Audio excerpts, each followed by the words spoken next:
मंडळी, चला दिवाळीचं लाडू आणि चिवडा खाऊन कंटाळा आलेला, म्हणून म्हणलं आज खमंग बनणारा मस्त आलू पराठा बनवू. त्यासाठी बटाटे कट करून मस्तपैकी कुकरला शिजवण्यासाठी ठेवले. बटाटे शिजेपर्यंत तिकडं मिरची आणि लसूण मिक्सरमधून काढून घेतलं.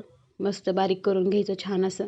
छान बारीक झालं लगेच कणिक घ्यायची. कणिकमध्ये थोडंसं मीठ टाकायचं, मिठामुळे चव येते. आणि जशी पुरणपोळीला कणिक मळतो ना, मऊ अशी एकदम सॉफ्ट तशी मळून घ्यायची. कणिक मळल्यानंतर एक कांदा कट केला.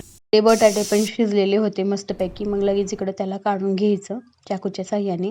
त्याची साल काढून मस्तपैकी मॅशरनं मॅश करून घ्यायचं.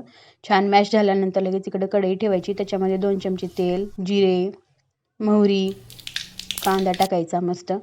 टाकल्यानंतर कांदा छान परतला की त्याच्यामध्ये मिरचीचं वाटण टाकायचं, हळद टाकायचं, चवीनुसार मीठ टाकायचं, थोडंसं परतून घ्यायचं. परतलं की लगेच मॅश केलेला बटाटा टाकून मस्तपैकी बटाट्याचं आपलं सारण रेडी आहे.